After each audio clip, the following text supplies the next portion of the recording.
Donc il est marqué dans la paracha de Baalotecha, Vaidaber Myriam. Donc a dit Myriam, vers Aaron et Aaron, ou Moshe, à propos de Moshe contre Moshe.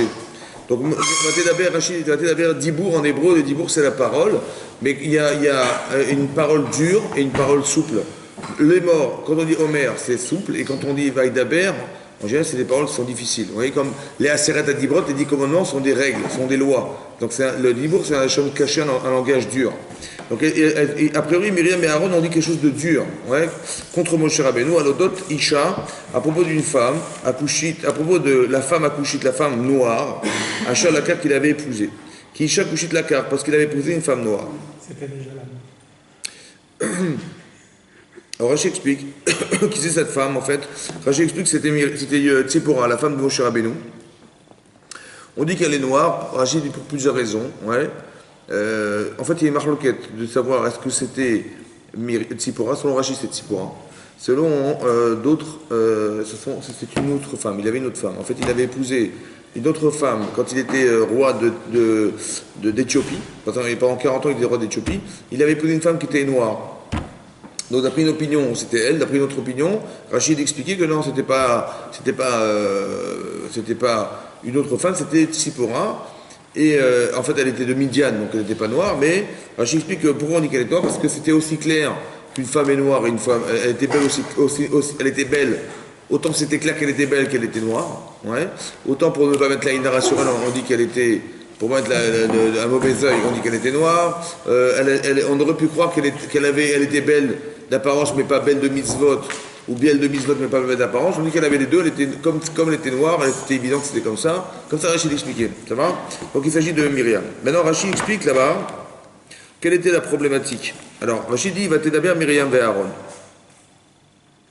Donc il dit Ipatra bedibour trila ifichach igdima katouf trila. C'est elle qui a commencé à parler, c'est Myriam qui va commencer à parler, c'est pour ça que le verset, ouais, il dit d'abord Myriam avant Aaron. Ça va, la priorité, c'était Myriam avant, parce que c'est elle qui a commencé à parler. Uminaï naïta yodaat Myriam chez Piresh Moshe Minaïcha. Ouais, d'où a su Myriam que Moshe Rabbeinu s'était séparé de sa femme. Oui, c'est pas marqué dans le texte, mais le Midrash explique que Moshe Rabbeinu s'était séparé carrément de sa femme. Et d'où elle a su. Rabbi Nathan dit Myriam Aïtad Mitzat Tzipora, Bisha Shenemar, les Moshe Eldad Umedad Mitznami Ben Machane. Lorsqu'on a annoncé à Moshe que deux personnes ont prophétisé dans le camp, c'était Eldad ou Medad. Oui, elle a su, donc Tzipora était présente lorsqu'elle a su que Eldad ou Medad, qui étaient deux personnes, ont prophétisé dans le camp. Et Tzipora, elle était aussi présente. Et Kevan Shishama Tzipora, Amra Oy le Nashotem Shelelu. Il dit malheur, donc Tzipora elle a entendu que deux personnes avaient prophété dans le camp, ouais, elle a dit ben, je plains leurs femmes, malheur à leurs femmes de ces deux prophètes.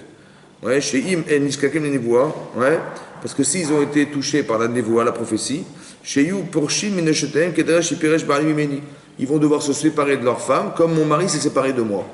Voilà ce qu'a dit Tzipora. Sur ce, Moshe, ouais, ou Misham Yada Myriam Veigidale Aaron. Donc sur ce, Myriam elle a entendu que son frère Moshe Rabbeinu s'était séparé de sa femme, et ça lui a déplu, elle a été raconter ça à son frère.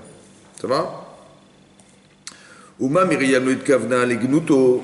Maintenant, vous pensez bien que Myriam, lorsqu'elle a entendu ça, elle a essayé de défendre son frère, ouais, essayer de sauver le couple de son frère. Ouais, parce qu'on ne se sépare pas de sa femme, comme ça va? Donc elle a essayé, elle, de sauver le couple de son frère. Donc si déjà, elle a essayé de le faire pour le mieux, et on sait que dans la fin de la paracha, elle a été touchée par la lèpre, alors, a fortiori, Rachid Kol Sheken, qu'avant, il savait que nous touche le Chavero, a fortiori, quelqu'un qui dirait de la médisance en se moquant de l'autre, a fortiori que effectivement, il serait touché par la lèpre. Ça va? Mais non, la paracha continue, il dit comme ça. Vayumru. Et donc, qu'est-ce qu'ils ont prétexté? Vayumru, ils ont dit, je continue le verset, Arak Arbe Moshe Diber Hashem. Est-ce que Moshe a parlé exclusivement à Moshe Rabbeinu? Oui. Alors, Gambanu Diber, même avec nous, il a parlé. Vaishma Hachem et Hachem a entendu. Maintenant, qu'est-ce qu'on voulait dire Moshe Aaron? Sous prétexte que quoi? Que Moshe était prophète, il s'est séparé de sa femme. Il dit, mais nous aussi on est prophètes. Oui, Myriam a dit, mais moi aussi je suis prophétesse, autant que mon frère est prophète, on est tous des prophètes, c'est pas pour autant qu'on va se priver de devoir se séparer nos épouses. Ça va? C'est-à-dire que jamais, au grand jamais, le fait d'être un prophète, c'est un argument. Mais qu'est-ce qu'ils ont cru en fait? Ils ont cru quoi? Est-ce qu'ils ont cru que quoi, que c'était une initiative de Moshe Rabbeinu? Que parce qu'il est devenu un tellement grand prophète, alors il avait dû se séparer de sa femme. C'est quelque chose qui est antinomique à la Torah. Alors bien sûr que c'est pas parce que quelqu'un il devient un grand tzaddik qu'il va se priver de vivre avec son épouse, n'est-ce pas? Mais c'est quoi l'idée profonde? C'est quoi l'idée profonde? De quoi ils ont eu peur, finalement? De quoi ils ont eu peur? Peut-être. Mais ils ont eu peur de plusieurs choses. Un, je pense qu'ils ont eu peur que Moshe commence à s'inventer des choses. Et deux, ouais, qu'il a eu peur, ouais, il a eu peur que le fait d'avoir des relations avec sa femme ou d'être avec sa femme, ça pouvait l'éloigner de la Torah. Ça va? Il dit, mais jamais de la vie, au contraire, c'est un épanouissement dans la Torah. Donc ils ont pensé que Moshe Rabbeinu, il avait tort, et a eu tort de se séparer d'elle, ça va? Et c'est pour ça qu'ils viennent et ils rétorquent en disant, mais nous aussi on est des prophètes, c'est pas pour autant l'équilibre, il passe par là aussi, évidemment. Ok. Et Hachem entend. V'ya'ish Moshe anav me'od mikol ha'adam. Et sur ce, la Torah continue, dit, et Moshe, et sur ce, on dit dans la Torah, Ve Moshe Aish. Donc cet homme Moshe, Anav, Me'od, était très humble. Mikol Adam, plus que tous les hommes sur la terre. Oui? Anav, Me'od, Mikol Adam, Asher Benama, qui se trouvait sur la face de la terre. Donc on n'a jamais trouvé un homme aussi humble que Moshe Rabbeinu, d'où on sait de là, de cet événement. C'est marrant que de là, hein, on va tirer un, bonsoir. On va tirer un enseignement très fort, lequel? C'est que Moshe Rabbeinu, c'est de là qu'on a tiré que le fait qu'il n'ait rien dit. On s'est occupé de sa vie, on est rentré dans sa vie, ouais. Et Moshe Anav Mikol, il est devenu l'homme le plus humble du monde, ouais, à ce moment-là. Alors on va essayer de comprendre pourquoi c'est comme ça. Et Rashi explique que Anav, l'humilité dit Shafel Vesavlan, quelqu'un qui supporte. Vous savez ce que c'est que l'humilité? Rashi expliquait, l'humilité, c'est de pouvoir se courber les chines et aussi d'être savlan, de supporter d'entendre, de supporter les autres. La Anava, l'humilité de supporter l'autre. Et Rashi, la Torah continue. Va aimer Hachem Pitom. Hachem s'adresse subitement, Pitom subitement. El Moshe à Moshe, vers Aaron et Aaron, vers Myriam et à Myriam. Tseouch le Shtechem et la Moed. Sortez tous les trois en direction de la tente d'assignation. Veyesush le Shtam, ils sortaient tous les trois. Rashi explique Pitom. Pourquoi subitement? Il dit Nigla aleem Pitom. Hachem s'est révélé à eux subitement. Ve'em tmeim baderech, bederech eretz. En fait, ils étaient avec leur mari et leur femme. Ouais. Ils avaient la mitzvah du devoir conjugal, donc ils étaient avec leur femme ou leur mari, et tout à coup Hachem leur part subitement, alors qu'ils étaient avec leur mari et leur femme. Vayotsuakim maïm maïm. Ils ont crié, chacun Aaron il a crié, et bien on crié maïm de l'eau, sheyafé, ouais, Léodiam sheyafé asa Hachem, Moshe, machipesh benaïcha. Il dit vite, Hachem il nous parle, il faut se laver les mains, il faut être pur au moment où il va nous parler. Ils étaient avec chacun avec son épouse et son mari, et tout à coup ils ont été épouvantés parce qu'Hachem s'est adressé à eux, ils sont vite levés de leur lit, ils sont lavé les mains, il dit vite, et là ils ont compris pourquoi Moshe avait besoin de se séparer de sa femme. Oui? Il dit mais afin chez Nigleta alav shrina tadir. Parce que la shrina est présente de façon permanente chez Moshe Rabbeinu, ve'en et gvoa les dibour. Il n'y a pas de moment fixe, pas dit, bon, on va se retrouver à telle heure. Non, ça peut être n'importe quand, n'importe quel moment de la journée, c'est pour ça qu'il est venu subitement. De là, ils ont compris que Moshe il avait un rapport différent avec Hachem qu'eux. Ça va? Et quand ils ont dit, mais nous aussi on est des prophètes, et nous aussi on s'adresse à Hachem, oui, toi tu t'adresses de façon spontanée, mais lui c'est périodique, c'est tout le temps comme ça. Donc il ne pouvait pas se retrouver avec sa femme et se retrouver avec Hachem, c'est pour ça qu'il a dû se séparer. Là, ils ont compris. Et donc il leur a demandé de sortir. Il s'est adressé subitement avec eux. Mais non. C'est marqué ensuite dans le texte. Vayered Hachem be'amud anan. Donc Hachem est apparu. Donc il est descendu sous la forme d'une colonne de nuée. Vayaramod, Petach ou Almod, il s'est tenu devant la porte d'assignation. Vayikra Aaron ou Myriam, il a fait appeler Aaron et Myriam. Vayetsush Nehem, ils sont sortis tous les deux. Vayomer, il leur a dit, Shimuna Devarai.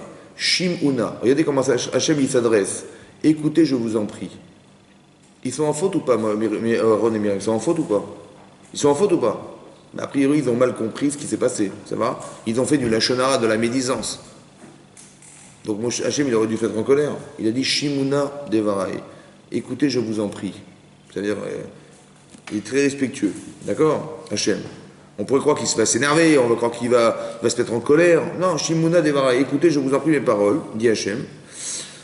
Devarai imiyen eviachem Hachem bemar elav. Imiyen eviachem. Si vous étiez des prophètes parmi moi, ouais, bemar elav, et que je paraissais vers vous, itvada bechalom adaberbo.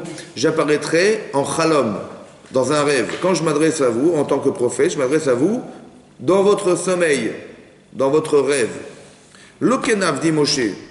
Ça se passe pas comme ça avec mon serviteur Moshe. Bechol Betin Eman, où il est Deman, il est fidèle dans ma maison, fidèle. Ça veut dire qu'il fait partie de ma maison, il est fidèle. PLP Adaverbo, bouche à bouche. Ça veut dire qu'il parle directement, la parole passe directement. Ouais. Ou maré, Bémaré, Vélo Bechidot. Je viens avec lui, Bémaré par une apparence, Vélo Bechidot, mais pas des énigmes qu'il faut découvrir qu'est-ce que Hachem il a voulu dire. Ou Tmunat Hachem y habite. Ouais, lui, il voit directement l'image qu'Hachem il a voulu renvoyer comme message. Ou Madoua, et pourquoi lo yiritem les daber be'avdi Moshe? Pourquoi vous n'avez pas eu peur, dit Hachem, de parler contre mon serviteur Moshe Rabbeinu? Vayicharaf, Am, Hachem, Bam, Vayelach. Il s'est mis en colère Hachem contre eux, Vayelach, et il s'est allé. Voilà ce que dit le Pasuk. Maintenant, on va essayer de réfléchir, voilà. On va essayer de réfléchir ensemble. D'abord, pourquoi la Torah? Pour parler d'un problème, le problème de la médisance, on a pris l'exemple de Moshe, Aaron, Myriam. Pourquoi un problème familial? Pourquoi pour parler d'un problème de médisance, on a donné un exemple, l'exemple qui a été donné, c'est l'exemple de Moshe, Aaron et Myriam. Pourquoi familial? Pourquoi une médisance familiale? Pourquoi il n'a pas dit, voilà, deux types sont en train de se disputer, concurrents dans un business, et l'autre il va dire du mal de son concurrent? Non, on ne parle pas de ça. Ici, on parle d'un cas spécial.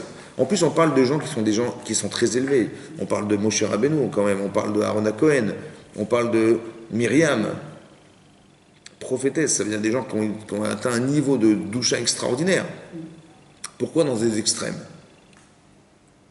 Ça va? À part ça, on voit que c'est pas un lashon hara classique. Parce que le lashon hara, la médisance qui a été exprimée là, c'est une médisance qui au final devait être bien vue au départ. Ça veut dire ils ont essayé Moshe Aaron de sauver le couple de Moshe Rabbeinu. Le vrai problème, c'est quoi le problème du lashon hara? Quand tu vois un problème chez quelqu'un, qu'est-ce que tu dois faire normalement? Bah, tu vas t'adresser à lui directement. Là, elle ne s'est pas adressée à Moshe. Elle s'est adressée à son frère. Il ne fallait pas avoir Aaron. Ça va? À part ça, on a vu ici que le lashon hara, ça amène à une maladie qui s'appelle la tsarat. Ouais, c'est une maladie spirituelle en fait. Pourquoi cette maladie spirituelle? Ouais, pourquoi la tsarat? Ils ont été touchés tout de suite après. Ils ont été. Et Hachem, de quelle manière il leur a montré leur erreur? Et bien il s'adressait directement à eux. Est-ce qu'il leur a parlé, Hachem? Non. Il a dit voilà, il s'est mis en contact avec eux. Ils ont compris que c'est Hachem. Ils ont vite essayé de laver leurs mains. Et là ils ont compris. Vous voyez, Hachem il n'a pas eu besoin de dire. Ok. À part ça, le problème il est entre Moshe, Aaron et Myriam, n'est-ce pas? Pourquoi Moshe n'intervient pas? Hachem, il est obligé d'intervenir lui. C'est quand même bizarre, non? Comment vous comprenez ça, vous? Je sais pas, un problème avec son frère, et bien Moshe ne dit rien. Et qui c'est qui va intervenir? C'est Hachem. Et de là, on tire que Moshe était un ave. Oui, il était humble. Vous voyez l'humilité de Moshe Rabbeinu. Est-ce que vous comprenez est-ce que vous comprenez qu'il y a un souci de fait qu'il n'intervienne pas? C'est lui qui aurait dû intervenir. Pourquoi Hachem intervient? Le premier, il a entre lui et sa sœur. Pourquoi il n'intervient pas? Moshe Rabbeinu, il ne parle pas, il ne dit rien. Il ne peut pas lui causer de tort. Hein? Il ne peut pas lui causer de tort. À elle. Oh, À elle. pas d'action négative. Quoi? Et qu'est-ce que vous voulez qu'il dise, Moshe Rabbeinu? C'est la réalité. Qu'est-ce qu'il va dire? Il va dire quoi? Il va peut-être démentir. Non, il va dire quoi? Ah, d'accord, mais il va dire quoi? D'accord, il va démentir, c'est sûr. Parce que c'était faux. Mais qu'est-ce qu'il va dire? Il va dire je suis mieux que toi. Il va dire tout ce qu'Hachem a dit. Il ne peut pas le dire. En vérité, quelqu'un qui a des valeurs aussi fortes, vous avez vu, plus quelqu'un est grand, plus il a envie d'être reconnu grand. Plus quelqu'un est grand, plus... Le rôle du Meller, le rôle du roi, c'est surtout pas de se faire écraser. Donc quand elle dit du mal de lui, en fait, est-ce que vous comprenez le désastre que ça peut avoir? Est-ce que vous comprenez ce désastre? Quel désastre? D'atteindre quelqu'un de si grand. D'accord. Et à part ça, à part lui. De détruire le peuple d'Israël. En quoi? Au niveau de la crédibilité qu'il peut avoir. Ben oui, parce que quand vous remettez en cause Moshe Rabbeinu, vous ne remettez pas en cause l'homme, mais en cause quoi? Ça a la confiance. Ben, c'est lui qui va transmettre la Torah, vous imaginez? Il fait des erreurs. Mais qu'est-ce qu'elle a? Quand elle a dit, mais nous aussi on est prophètes, nous aussi Hachem s'adresse à nous, bien entendu, tout le monde on est des... Et pourtant on ne va pas se séparer de sa femme et de son mari. Comme si que quoi? C'est-à-dire que Moshe il invente des choses qui n'ont jamais été dictées par Hachem. C'est pas normal ce qu'il a dit. Mais vous avez rendu compte des conséquences dramatiques que ça peut avoir derrière. Non, Dieu. Ça veut dire on peut très bien imaginer que ce que Moshe nous dit, peut-être ça vient de lui, ça vient pas d'Hachem, c'est grave. C'est ça le problème. Remettre en doute. Mais remettre en doute la véracité de ces dires, parce que la théorie, la stature, mais aussi, on a remis en cause quelqu'un qui était responsable de devoir transmettre le message d'Hachem. Peut-être des fois il invente des trucs tout seul, des fois peut-être que... Qui me dit que ça vient d'Hachem ce qu'il a dit? C'est grave. Ça veut dire qu'on a remis tout. Ça veut dire qu'on n'a pas simplement... Il n'y a pas un petit problème familial en fait, c'est un problème qui est fondamental. Mais non, qu'est-ce que vous auriez fait vous? Peut-être qu'il aurait dû défendre l'image d'Hachem, il aurait dû défendre... Non, il s'est tué. Parce que s'il se défendait, il se rendrait encore plus coupable. Non, mais il aurait dû dire, non, il dit, mais de toute façon, on n'a rien à voir tous les deux, moi je parle directement avec Hachem, tout ce qu'Hachem a dit, il aurait pu le dire, c'est moi, il ne veut pas le dire. C'est ça, Anav, Mikol Adam. Anav, ça veut dire qu'il a des pouvoirs, en fait, qui viennent d'Hachem, mais il ne peut pas les mettre en avant. Alors que quelqu'un, à sa place, il aurait dit, mais qu'est-ce que tu racontes, qu'est-ce qu'on a à voir tous les deux? Moi je parle directement avec Hachem, comment tu as cru qu'on était au même niveau, c'est pas... Il faut que tu arrêtes de croire des choses pareilles. Mais il est incapable de dire, vous avez compris, c'est une force, ça. Incapable de se mettre en avant, incapable de dire. Mais est-ce qu'il se met en avant dans la vie, Moshe Rabbeinu en général? Hein? Par exemple, est-ce que vous auriez eu le courage d'aller voir à Paro pour essayer de le convaincre de libérer l'Israël, en sachant que cet homme, il détient un pouvoir extraordinaire, parce qu'il est le roi du monde, et d'aller essayer de le convaincre de lâcher l'Israël? C'est pas du courage, ça? Il a reçu l'ordre de Hachem. Mais oui, mais est-ce que c'est possible? Bon sens. Mais non, ça, l'information, il l'a reçue. Mais est-ce qu'il a le courage de le faire maintenant? Oui. C'est très dur, très dur. Tu as reçu l'information. Directement de Dieu, il n'y a plus rien qui est dur. Non, mais ça, c'est le reste de la connaissance. Mais est-ce que toi, tu es capable? Est-ce que ton corps, il dit, ok, j'y vais, ma tata t'a dit, j'y vais, on y va? Et tu t'arrêtes. Pourquoi tu crois qu'il a eu du mal à parler, peut-être? Peut-être que moi, j'ai pensé une fois que, quand il a discuté pendant une semaine, parce que c'est quasiment impossible d'aller convaincre un homme pareil. Imagine-toi. Non, mais écoute, imagine-toi à qui tu t'adresses. Tu t'adresses à quelqu'un. Imagine, tu dois aller voir l'homme le plus puissant du monde, parce que tout l'argent du monde se retrouve en Égypte. En plus, il a des millions de personnes qui travaillent pour lui gratuitement. Et il est le dieu du Nil. C'est-à-dire qu'il y a énormément de cadenas en lui qui vont faire qu'il va être incapable d'accepter de libérer l'Israël, parce que de les renvoyer, l'Israël, c'est un problème économique, ça peut être un problème politique, un problème social, un problème d'image. Il va être ridicule aux yeux du monde entier. Et tout ça, c'est des freins. Tu vois ou pas? Allez, vas-y, va lui dire. Et mets-toi à la place de Paro, toi. Et là, un étranger vient te dire, on va libérer les petits Israël. Ils vont aller travailler, ils vont aller recevoir la Torah sur Mont Sinaï à 3 jours de marche. Toi, tu es le roi du monde et tu as des gens, des millions de personnes qui travaillent pour toi gratuitement. Tu vas accepter une chose pareille? Tu vas accepter, toi? Donc c'est très dur d'arriver à le convaincre. Il y a tellement de choses qui sont des freins. Comment il va réussir à le faire? Je peux comprendre qu'il puisse hésiter à y aller. Et il y va quand même. Tu vois? Pire que ça. Quand au final, Paro, il va décréter que, vous avez du temps, alors je vais vous rajouter du travail. Il va se mettre en colère contre Hachem. Moshe Rabbeinu, fin de Parashat Shemot, il dit, Lama areota lamazé. Pourquoi tu as fait du mal à ce peuple? Lama shelachni, pourquoi tu m'as envoyé? Tu vois, si c'était pour voir un truc pareil, pour savoir qu'au final, Paro, il allait faire souffrir le Israël plus encore que ce qu'il y avait au départ, j'aurais préféré ne pas venir. Tu vois comment il parle à Hachem? Il a du courage, il est fort ou pas? Bien sûr. Moshe Rabbeinu, c'est l'homme qui est censé être le prince d'Égypte et le roi d'Égypte. Mais de quoi il s'occupe, lui? Quand il y a un problème de couple, je sais pas, une femme, il y a un Égyptien qui court après une bonne femme, et là, il va le tuer, quoi. Parce que c'est un rachat, il ne supporte pas. Mais tu as une carrière, tu as une carrière, tu es quand même censé être un jour le roi d'Égypte. Qu'est-ce que tu te mêles de la vie des gens? Garde mets-toi de côté, laisse tranquille les gens, mais vis ta vie. Non, il ne peut pas. Il est émette, il est courageux, il est tout ça. Et là, on voit que là, il aurait dû s'affirmer. Ben non, il s'efface. Ça veut dire que, qu'est-ce que je veux lui dire? Et puis c'est ma sœur. Et c'est mon aîné. Et il y a tout plein de paramètres qui se mélangent ici, qui vont faire qu'il est incapable de pouvoir réagir. Et on voit une chose extraordinaire ici. Parce que nous, on se dit, mais je vais m'en occuper moi-même. Et on voit qu'il s'est effacé, et qui s'est occupé de l'autre? C'est Hachem. Moi, je croyais que c'était de mon devoir d'aller corriger, de faire la justice et d'aller... Non. Toi, ton devoir, c'est d'être humble. Après, tu dis, mais comment, mais qui va faire le travail alors? Qui va lui parler? Qui va lui dire? C'était même pas son problème, c'est Hachem qui va s'adresser à elle. Vous avez compris? Soit Hachem, il s'adresse à la personne, comme c'est le cas ici, soit il organise des situations où la personne va comprendre. Quand il s'adressait directement, subitement avec eux, ouais, à eux, directement, ils ont compris, en fait. Vous avez compris? Parce qu'Hachem, il n'a rien fait, il a juste... Voilà, il voulait leur parler. Il dit, ah, il veut nous parler, on va se laver les mains. Tu vois? Ah, là, on a compris que Moshe Rabbeinu, il a un rapport beaucoup plus fréquent avec eux, et c'est évidemment comme ça, pour ça que ça s'adresse. Ils ont compris. Mais souvent, nous-mêmes, on veut faire justice soi-même, et on veut s'expliquer, mais en fait, on tombe dans un panneau, c'est lequel? C'est devoir justifier une situation qui est fausse au départ. Quand elles ont dit, elle a dit, mais comment? Parce qu'il parle avec Hachem, alors sous prétexte qu'on parle avec lui, on se sépare de sa femme.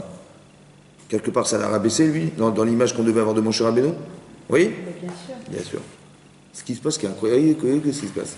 En disant ça, elle dit quoi? Et quand elle dit, mais nous aussi on est des prophètes, mais on ne va pas faire la bêtise d'aller séparer de son mari quand même. Et nous aussi on est des prophètes, on ne va pas se séparer de sa femme. Donc on a l'impression qu'ils sont au-dessus de Moshe Rabbeinu. Et qu'il n'a rien compris. Ça va? Donc eux, ils sont hauts, et en fin de compte, il est bas. Et qu'est-ce qu'Hachem a fait? L'inverse. Moshe Anav Me'od. Mikol Adam. Il est devenu l'homme le plus humble du monde par cette expérience. Et eux, ils sont tombés au plus bas, ils ont devenu lépreux. Comme des morts.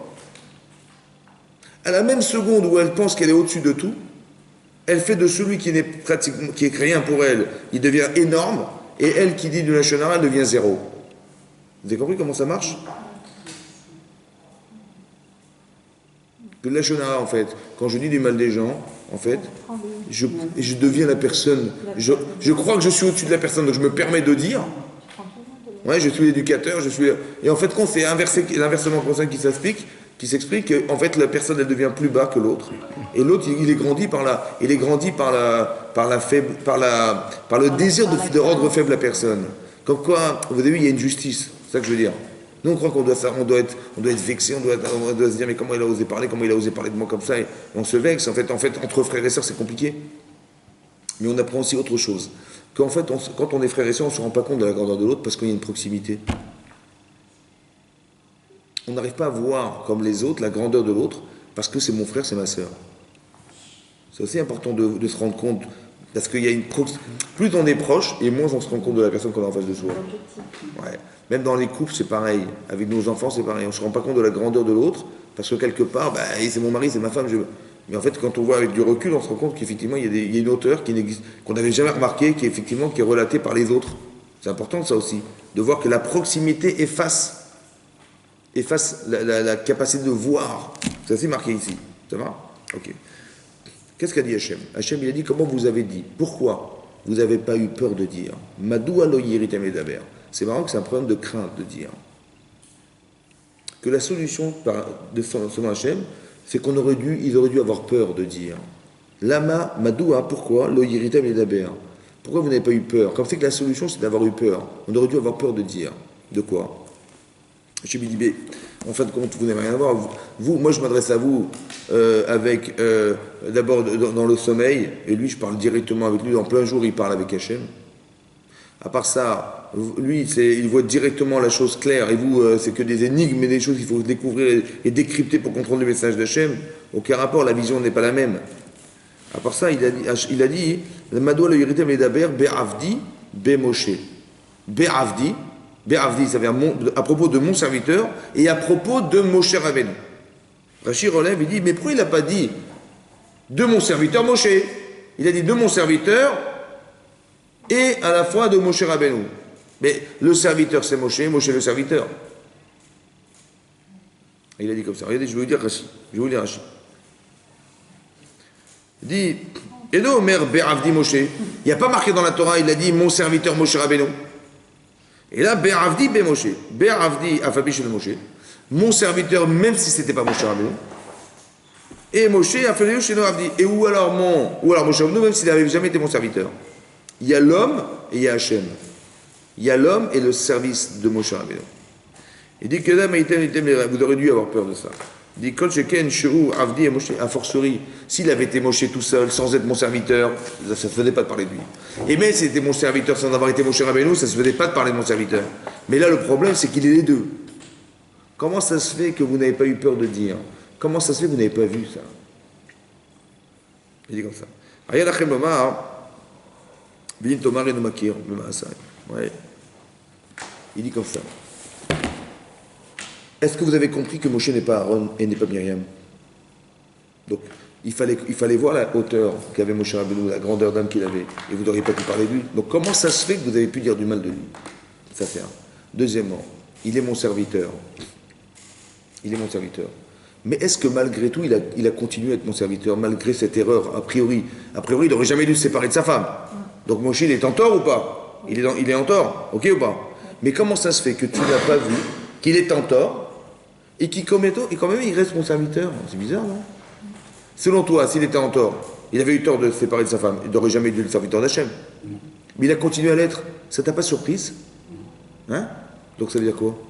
Ça veut dire qu'il n'était pas en tort. Ça veut dire que Ça veut dire qu'il était dans le droit il était chemin. et donc qui était en tort? Ben, Mais pourquoi tu n'as pas eu peur d'être logique? Tu n'as pas eu peur de dire, il fallait être logique. Pourquoi tu n'as pas vu ça? Madoua lo irrité Melaber. Pourquoi tu n'as pas eu peur de dire? Ça veut dire Moshe Rabbeinu, mais bien sûr qu'il est différent de toi. Tu vois bien qu'il parle avec. C'est lui qui a été nommé pour aller recevoir la Torah. C'est lui qui était le seul qui pouvait monter son ciel, c'était lui. C'est le seul. Voilà, tu vois toutes les valeurs. À part ça, on parle en direct. La Torah elle passe par lui, pas par toi. Donc tu vois qu'il y a une différence évidente. Pourquoi tu n'as pas pu voir ça? Pourquoi tu ne vois pas ça? Et à part ça, mais quand tu critiques Moshe Rabbeinu, au final tu critiques qui? Dieu, tu critiques Dieu. Parce que tu dis, tu vois, c'est encore pire. C'est pourquoi tu n'as pas eu peur de comprendre, t'as pas eu peur de dire, ça veut dire. Mais tu penses bien que si Hachem, il l'a choisi Moshe Rabbeinu, c'est que toi tu penses que même Dieu s'est trompé, quoi. Et quand c'est que tu n'as pas eu cette cohérence? Comment ça se fait? C'est dingue, hein? Et de qui on parle ici? De Myriam et de Aaron. C'est incroyable. Madoua lo irrité Medaber. Qu'est-ce qu'on apprend de là? C'est énorme, hein? Qu'est-ce qu'on apprend de là? Faut être un âme. Tu dis de qui tu parles? Est-ce qu'on aurait imaginé une chose pareille de gens aussi grands que ça? Hein? On voit que quoi? Qu'il y a des mécanismes qui sont faux, même à un haut niveau. C'est dingue. Hein? C'est de quoi on doit avoir peur? Madoua lo irrité Medaber. Pourquoi vous n'avez pas eu peur de dire? Il fallait qu'on ait peur de dire. Il fallait qu'on ait peur de dire. Comment j'ai osé dire? De pas voir. Mais comment j'ai cru? Comment j'ai osé? J'ai eu l'audace de croire. Ça va? J'ai eu l'audace de croire qu'on était au même niveau. Ouais? Que le problème essentiel de la Lachon Hara, c'est le soi-disant, on est soi-disant quelque chose. On a soi-disant quelque chose à dire. Non, t'as rien à dire. Regarde. Après, juge objectivement sans dire. Tu as la question, mais toi, tu avais déjà la réponse. Tu as la question, tu dis, c'est bizarre, il s'est séparé. Mais tu as déjà la réponse, il n'aurait jamais dû le faire. Mais qui t'a dit que c'était juste? Je dis, bah oui, bah c'est logique, c'est pas normal. En plus, elle n'a pas fait dans le mauvais sens, elle a fait dans le bon sens. Elle a dit, je vais sauver mon frère. Tu vois? Qui c'est qui s'est séparé une fois de sa femme? Dans la Torah.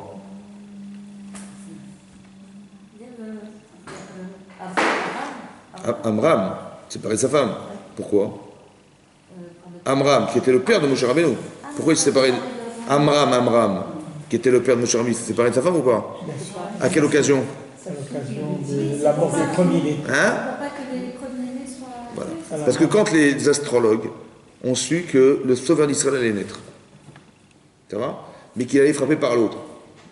Eux, ils ont cru que quoi? Qu'est-ce qu'ils ont cru? Qu'il allait se noyer. En fait, frapper par l'eau, ils ont vu dans les astres, mais en fait, frapper par l'eau, c'était quoi frapper par l'eau?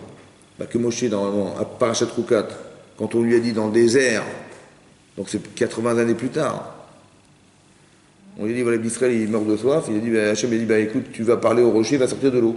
Qu'est-ce qu'il a fait finalement? Il a parlé ou il a frappé? Il a frappé. Il a fauté à cause de l'eau. C'est ça qu'ils ont vu. Et eux, ils ont cru qu'il allait être noyé. Donc il dit, bah, le sauveur d'Israël va être noyé, de toute façon, on va faire ce que le ciel a dit, donc prends-le, jette-le dans le Nil. Ils sont trompés, en fait. Mais bon. Qu'est-ce qu'ils ont fait? Donc ils ont dit, il faut absolument noyer les enfants, les garçons qui vont naître. À partir du moment où Amram, qui était le papa de Moshe Rabbeinu, il a entendu comment il s'appelle, de Paro, qu'il fallait noyer les enfants, qu'est-ce qu'il a décidé, lui? De se séparer de ça. Pourquoi? Pour pas avoir d'enfant. Mais pourquoi? Pour pas qu'on ne tue. Ben oui. Parce que, mettez-vous à sa place. Bon, je suis père de famille. Ma femme, elle va porter un enfant pendant 9 mois. Qui, au final, dans le doute, on va le noyer. 1, je suis un criminel. 2, ma femme, pourquoi je vais lui faire subir une souffrance pareille? Il vaut mieux qu'on se sépare, on n'est pas d'enfant. Ça va? Qu'est-ce qu'elle fait Myriam? Elle dit, papa, tu fais pire que Pharaon. Pourquoi? Parce que Pharaon, il a décrété que qui allait mourir?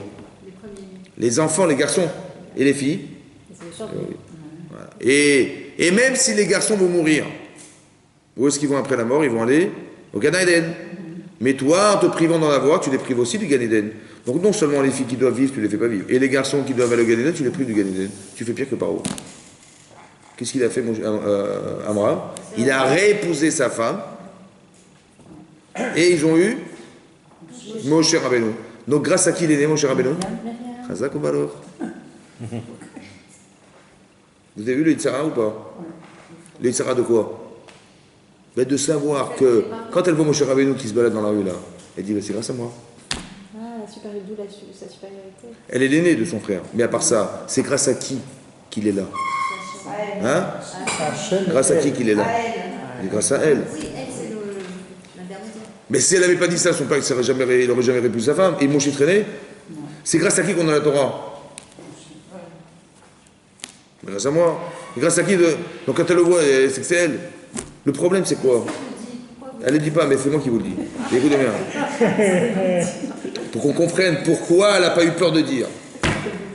Parce qu'elle était sûre de son fait. Quand on n'a pas peur en général, c'est pourquoi? Parce qu'on est sûr de soi. Elle n'a pas eu peur de dire parce que quelque part elle a fait un raisonnement qu'on va essayer de réfléchir, on va essayer de comprendre. L'origine de la vie de Moshe, de son frère, c'est elle. Elle a réconcilié un couple qui était son père. C'est marrant parce que Moshe Rabbeinu, il fait la même erreur que son père. Pour elle, c'est qu'il se sépare de sa femme. C'est pour ça qu'elle se permet de parler. Qu'est-ce qu'elle a fait? C'est quoi son erreur? Elle a fait du copier-coller. Elle a fait du copier-coller. Pour moi, elle a fait du copier-coller. Elle a dit, tu te rends compte? Tu te rends compte, mon père, il s'est séparé de sa femme. Mais non. Qui c'est qui a prophétisé que Moshe devait être le sauveur d'Israël? C'est elle. D'où? Quand? C'est marqué dans la Torah que quand il est né, elle l'a suivi. Vous vous rappelez ou pas? Oui, c'est marqué dans la Torah que sa mère, elle l'a mis dans le Nil et elle a suivi son frère pour voir s'il allait lui arriver.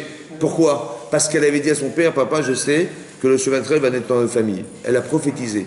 Donc en vérité, grâce à quoi Moshe est né? Grâce à la prophétie de sa sœur. Donc ça lui sert ou ça lui dessert, la prophétie? Ça lui sert. Alors que pour Myriam, son frère, la prophétie le dessert. Parce qu'à cause de la prophétie, séparé de sa femme. Mais c'est n'importe quoi, c'est l'inverse. La preuve, c'est que moi, tu es né grâce à moi, grâce à ma prophétie. C'est à cause de ça qu'elle n'est pas capable de voir. Vous comprenez? Quand... Hein? Nous, quand on dit du Lachon Hara, des fois on ne sait pas que c'est du Lachon Hara. Parce que vous ne savez pas la lacha ou parce que vous ne savez pas que c'est du Lachon Hara? C'est quoi?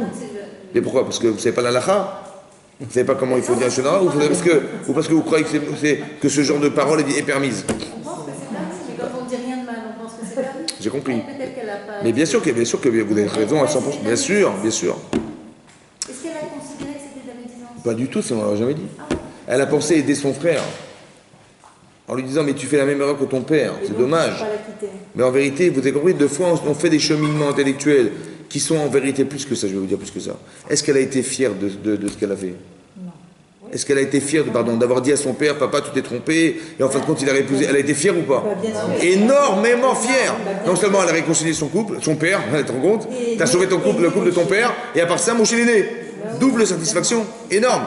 Mais ça peut être, vous avez compris? C'est un truc de malade, ce que je vous dis là. Ça veut dire qu'il peut y avoir un Yetzer Hara dans une réussite personnelle. Mais on n'a pas le droit d'avoir des satisfactions. Messi, le Messi. Messi, vous avez raison. Seulement quoi? Le Yetzer Hara, il peut l'utiliser contre vous. Faut pas le dire. Contre vous. En disant, mais t'as raison, ma chérie, vas-y, fonce. Et il va faire la chenard à son frère en disant, mais tu avais raison, bien sûr, regarde ton frère. Il fait la même erreur. La satisfaction qu'elle a eue d'avoir réussi à réconcilier le couple de son père et que Moshe en est sorti existant de ça, mais c'est un truc énormissime en elle. Mais qui la porte en fait, mais qui peut être un défaut énormissime derrière parce qu'elle va dire, mais bien entendu que j'avais raison, la satisfaction d'avoir réussi la vie de ses parents et la vie de son frère va l'entraîner à penser que, encore une fois, son frère il fait la même erreur, sans être capable de faire des comparaisons, que les situations ne sont pas comparables. Madoua le yiritem les daber. Jusque là on doit avoir la yirat shamaim. Jusque là on doit avoir de la yirat shamaim. De ne pas croire que la satisfaction qu'on a eue doit nous amener à penser qu'on a toujours raison. Est-ce que vous comprenez? C'est ça la vision que la Torah voulait nous donner ici. Et plus c'est proche, plus on peut se faire avoir. Plus c'est proche, plus on est sûr de soi. Parce que des gens qu'on ne connaît pas, on a peur de dire. Mais quand on connaît bien les gens, on n'a pas peur de dire. Quand on connaît bien les gens, on n'a pas peur de dire. Bien sûr, attendez, mais mon mari, je connais, je lui ai mis une étiquette sur la tête, je connais par cœur. Et ma femme aussi, je la connais par cœur. Et mes frangins, pareil, je connais par cœur. Mais non, mais qui te dit que c'est la même situation de vie? Tu vois? Il ne faut pas partir du principe que tu sais tout. Et comme tu sais, ben évidemment, c'est comme ça que ça s'est passé. Mais non, qui te dit? Il faut toujours avoir peur de dire. Oui, parce que les situations ne sont pas tout le temps équivalentes. Il faut toujours avoir la capacité objective de voir sans avoir de parti pris derrière. C'est dur. Surtout quand on est proche. On est frères et sœurs. En plus, il y a des erreurs qui ont été a priori traduites. Vous avez compris que le problème, c'est qu'elle a traduit une situation de vie selon ce qu'elle avait déjà un jour vécu. Elle a copié sur une situation a priori identique. Et c'est pas la même. Il dit, mais qu'est-ce qu'on apprend d'ici? Qu'est-ce qu'on apprend de là? Il ne faut pas juger. Ah, elle ne peut pas juger. C'est pas évident de ne pas juger les gens. Qu'est-ce qu'on apprend de là? Dans l'erreur. Elle a dit, mais vous, tu vois bien que tu n'as rien à voir avec ton... Qu'est-ce qu'il a dit Hachem? Mais toi, je m'adresse avec toi en rêve, mais lui, directement, machin. Elle n'a pas su être cohérente dans la façon de voir son frère de façon différente. Elle n'a pas su voir. C'est ça qui se passe. Il ne faut jamais transposer une expérience à une autre. Ça, c'est sûr. Mais regardez les conséquences. Je me rends compte que quand je suis parti pris d'une situation forte comme celle-là, de laquelle j'ai une très grande satisfaction, j'ai du mal à me rendre compte qu'au final, c'est moi qui ai tort. Alors que je suis poussé par la satisfaction. J'ai un grand plaisir à me rendre compte que mon frère il fait une erreur. Ça me fait plaisir de voir que je vais l'aider. Parce que je vois qu'il fait la même erreur que mon père. Donc je suis porté par un sentiment fort. Mais en fait, il faudrait le mettre de côté pour arriver à dire peut-être que je me trompe. C'est dur, ça. C'est dur, vous avez compris? C'est du lashon hara qui est subtil. Pour elle, elle ne peut pas se tromper, parce que quoi qu'il arrive, le divorce, ça peut être nuisible. Parce qu'il peut avoir encore un enfant qui naît du couple Tzipora, Moshe Rabbeinu, et ça va être le Mashiach de demain. Ouais. Donc elle va dire, quoi qu'il arrive, il ne faut pas... Elle doit penser, de toute façon, elle ne doit pas se séparer. Bien sûr. Et pour plusieurs raisons, je veux dire pourquoi. Un, vis-à-vis de sa femme, de sa belle-sœur. Et deux, quelle image il renvoie? Tu sais ce qu'ils vont faire les gens? Ils vont dire, mais si Moshe se sépare, mais il faut se séparer. Les gens, ils suivent les Gdolim, ils suivent les grands hommes. Il dit, mais s'il se sépare de sa femme, peut-être que nous aussi, on doit atteindre ça un jour qu'il faut se séparer de sa femme. Il dit, mais ça va pas. Il n'est pas dans la bonne direction. C'est ça qu'elle a peur. Elle a peur pour son frère, mais elle a peur surtout pour le clan Israël. Parce que son père, qu'est-ce qu'il a décidé? La Gemara dit dans Sota, comme son père s'est séparé de sa femme, tout le monde se sépare de sa femme.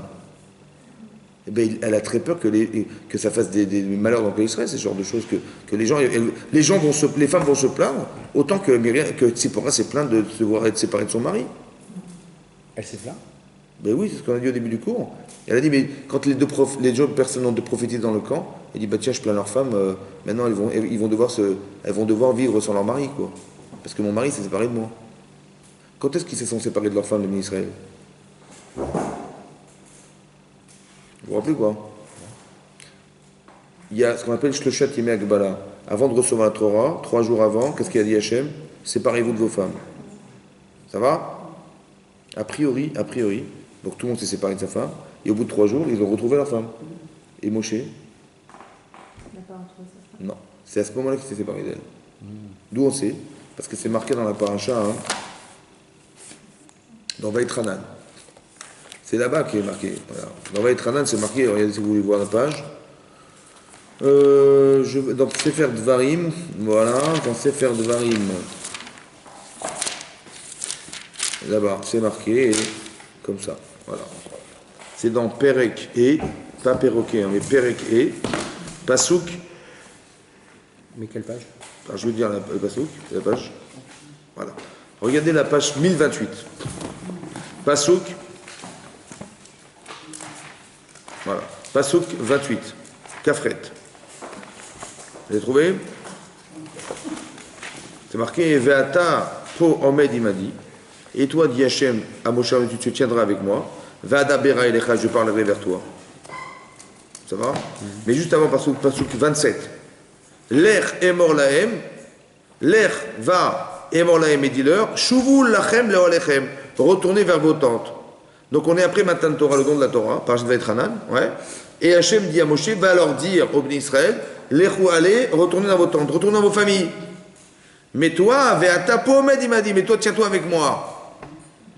Vadabera elecha, je te parlerai de kol ha-mitzvah, ve'achuki, ve'mishpatim, toutes les lois rationnelles et irrationnelles, asher telamdem, que tu vas leur enseigner, ve'asu ba'aretz, asher anochi noten lahem lirishta. Et ils feront ces mitzvot-là en Israël, la terre que je leur ferai hériter. Mais tu vas te tenir avec moi, il a dit Hachem. Ça veut dire quoi? Que de ce jour-là, à partir de ce moment-là, il ne pouvait plus retourner chez lui. Ça va? Il fallait qu'il y ait une constante, il y a une, comment dire, une proximité constante avec Moshe Rabbeinu, matin et soir, midi et soir. Incroyable. C'est de là qu'on apprend. Il s'est séparé de sa femme complètement. Et c'est là qu'il y a une incompréhension. C'est vrai que c'est pas normal ce qu'il a fait. A priori, c'est pas normal, c'est pas humain. Donc ils ont été touchés humainement parce qu'il y a une incohérence humaine. La Torah, on n'est pas dans la séparation. Ça va, on n'est pas deux autres religions où les gens se séparent des femmes et se séparent d'eux. Non, c'est pas comme ça. Donc c'est-à-dire qu'ils ont eu peur de ça. Ils ont eu peur que Moshe Rabbeinu il ait fait un faux choix par exigence personnelle. Mais il ne se rend pas compte que, un, il va rendre malheureux sa femme, et deux, que c'est un mauvais exemple pour tout le Israël parce que tout le monde va essayer de copier, et c'est pas ça qu'il fallait faire. C'est par peur d'une erreur qu'ils ont agi comme ça. Alors qu'en vérité, ils auraient dû avoir peur de croire que Moshe Rabbeinu et eux, c'était pareil. Ils ont eu tort de croire qu'il avait inventé une chose pareille. Ça venait de lui. En fait, non. C'est Hachem qui a décidé. Ça va? Tu te tiendras là, etc. On sera toujours ensemble. Vous avez compris? Pourquoi tu n'as pas envisagé que ça venait d'Hachem? Pourquoi tu n'as pas envisagé que ça venait d'Hachem? En fait, qu'est-ce qu'ils ont voulu faire? Elle, c'est marrant parce que tout est inversé. Elle a voulu faire que son frère ne se trompe pas. Mais que le clan Israël derrière ne se trompe pas non plus. Elle a eu peur pour son frère, mais elle a eu peur pour les d'Israël en général. Et c'est l'inverse qui se passe. C'est que quand elle a critiqué son frère, qu'est-ce que ça a amené comme idée? Que Moshe, peut-être qu'il se trompe des fois. Peut-être Moshe, il fait des erreurs. Mais non, on a corrigé le tir parce qu'elle a eu la sarate, elle a eu la lèpre. Mais ça a été dit ou pas? Ouais. Peut-être que ça peut expliquer quelque chose. Vous savez quoi? Ça peut expliquer pourquoi les Méraglim n'ont pas eu peur de dire. Les explorateurs, pourquoi ils n'ont pas eu peur de dire? Pourquoi Korach, il s'est rebellé contre Moshe Rabbeinu? Parce que Moshe Rabbeinu, il a inventé que soi-disant le chef de la tribu de Kehat, c'était mon petit cousin, mais c'est moi. Il a inventé la lachot, il a inventé des lois. Mais d'où il a pensé que c'était inventé? Parce que le lachon hara qu'elle a fait Myriam, peut-être ça a engendré une chose pareille. Que peut-être Moshe se trompe des fois. Ça a été effacé parce qu'elle a eu la lèpre. Et ça a été dit, c'est fini. Vous comprenez ça? Quand on fait du lachon hara, on croit que c'est personnel. Mais ça va beaucoup plus loin que ça. C'est que les gens vont garder dans l'image, dans l'idée, que Moshe, peut-être il y a une défaillance, c'est cet homme. Tu vois bien, il s'est séparé de sa femme. Après, bon, mais non, mais Hachem, il a corrigé, voilà, elle a eu la sarade, ils ont attendu une semaine, ça a été marqué. Ouais. Manifestement, il y a quelque chose qui est resté quand même. C'est ça le problème du lachon hara. C'est aussi la vérité de lachon hara. Il y a quelque chose là-bas. C'est bon, il y a une différence entre le lachon hara qui est une vérité en soi et le motzi shemra qui est le motzi shemra, c'est de dire, de mettre, ouais, ouais, mais le motzi shemra, c'est de dire des choses qui sont carrément fausses sur les gens et qui sont dégradantes. Le motzi shemra, c'est faux. Le lachon hara, c'est vrai. Je dis quelqu'un, c'est vrai qu'il est comme ça, c'est une vérité. Comme les Bnei Israël, les Meraglim, ils ont dit des vérités. Mais c'est du lachon hara, pourquoi? Parce qu'on ne t'a pas demandé de dire des vérités pour faire peur aux gens. On ne t'a pas demandé de dire des vérités pour dégrader la personne. Si c'est vrai ce que tu penses et c'est dégradant pour lui, il va le voir directement. Et le courage de lui dire, ah, tu ne veux pas le dire à lui? Alors tais-toi. Tu viens de me raconter à moi, j'ai pas besoin de savoir. Si c'est vrai ce que tu dis, c'est vrai, Chazak, tu as raison, c'est vrai. Il va lui dire à lui. Pourquoi tu vas raconter à Aaron? Madou alors yiritem les daber. Mais le problème en réalité, c'est que si elle avait été s'adresser à Moshe, il n'aurait rien pu dire non plus. Parce que c'est pas lui qui va dire, écoute, je suis désolé, on n'est pas pareil. Il va jamais dire une chose pareille. Donc c'est compliqué comme le Shana. Vous comprenez? Parce que même si elle avait été le voir, qu'est-ce qu'il aurait dit Moshe? C'est pour ça que c'est Hachem qui est obligé d'intervenir. Que dans la vie, il ne faut pas avoir peur. Si on parle de vous, ouais, du mal en mal, il faut se dire les pauvres. Parce que quand on parle de mal de soi, c'est Hachem qui va devoir. On n'a pas besoin de s'expliquer. On n'a pas besoin de se justifier dans ce cadre-là et dire mais non, mais t'as pas compris, on n'est pas pareil, on n'est pas besoin. C'est Hachem qui. Quand on peut rien dire, c'est Hachem qui s'en occupe. C'est un grand moussard dans la vie, ça. D'avoir la force de dire à Hachem, écoute, moi je rentre pas là-dedans, donc fais-leur comprendre. Voilà, c'est comme ça qu'il faut dire. C'est ça qu'on apprend d'ici. C'est qu'Hachem, il va intervenir, c'est lui qui va faire un savoir. Marqué ensuite, donc qu'est-ce qui s'est passé? Ils ont eu la lèpre. Alors je reprends le texte de la Torah. Donc je reprends le pasuk. Donc je reprends le paracha de Be'alotecha. Donc on était, voilà, Alors, je continue. C'est marqué ensuite que Hachem, il a fait qu'ils ont eu la lèpre. C'est marqué Vaïcharaf Bam. Ça veut dire quoi? Il s'est mis en colère contre eux. Ça va? Contre eux. Contre qui? Myriam et Aaron. Très bien. Ensuite, il y a marqué Ve'anan Sar Me'alawel. Donc ensuite, la colonne de nuée s'est retirée de sur la tente d'assignation. Ve'ine Myriam et Tzorat Kachalek. Et voilà que Myriam était lépreuse. Vaïfen Aaron el Myriam. Il s'en est tourné à Aaron vers Myriam. Maintenant, Aaron, il était lépreux ou pas lui? Non. Non. Alors c'est quoi Vaïcharaf Bam? Il s'est mis en colère contre eux. Où est-ce qu'il est mis en colère? Où est-ce qu'elle est la colère d'Hachem ici? Elle est où la colère d'Hachem? Sur Myriam. Bam. Ah, bam. Contre eux. C'est qui eux? Bah, Aaron et Myriam. Donc c'est quoi la colère? C'est quoi l'expression de la colère? C'est qu'elle est devenue lépreuse. Mais ça veut dire Bam, ça veut dire quoi Bam? Au pluriel, c'est qu'il est devenu aussi lépreux. Comme ça l'Agmara dans Shabbat a dit. Aaron, il est devenu lépreux. Vaïfen, il s'est tourné vers elle. Mais l'Agmara explique Vaïfen, dès qu'il s'est tourné, il a perdu la lèpre. Il est revenu normal. Mais non, imaginez-vous, mettez-vous dans la peau de Myriam et de Aaron. Voilà, vous avez vu, on s'est trompé ou pas? On a été touché? Mais non, qu'est-ce que fait Moshe? Qu'est-ce que fait hein? Qu'est-ce que fait Aaron? Comment? Et elle aurait pu. C'est pas trop tard, il a rien dit. Mais il a accepté. Ils ont dit, ensemble, ils ont dit, c'est marqué avant, ensemble, ils ont dit, Vayomou, Vayomou Arak Hashem, Vayomou, ils ont parlé. Et pourquoi elle aurait pu très bien s'excuser, se remettre en cause, Ouais, et puis guérir. ouais, c'est vrai. Ouais, mais elle va guérir. Ça va prendre une semaine. C'est vrai, mais ça prend une semaine. C'est vrai. C'est-à-dire que la Teshuvah, ça prend pas 5 minutes. Nous on dit, terminé, voilà, j'ai fait ce que je devais faire pour Hashem. Des fois, ça prend même des années. Ah ouais, je vous rassure. Bon, maintenant, Vaïfen Aaron. Donc il s'est tourné Aaron vers Myriam. Vaïne et Motsorad, elle était lépreuse. Vaïmer Aaron el Moshe. Il va aller voir son frère. Bi Adoni. Il dit, je t'en prie, mon maître. Anna tachet alelu khatat. Ne nous fais pas porter la faute. Asher Noanou. Pour qui on a eu la bêtise de dire. Asher Adon, parce qu'on a fauté par bêtise. Noanou, c'est qu'on a eu tort de dire. On a eu la bêtise de croire. Alna tei kamet, qu'elle ne soit pas comme une morte. C'est de là qu'on apprend, la Gemara dit, que quelqu'un qui a la lèpre, il est comme un mort. Qu'elle soit pas comme après être sorti du ventre de sa mère. Il parle de la sienne, de notre mère. Il a dit de notre mère, il a dit de la sienne, de sa mère. Et sa chair va être mangée à moitié.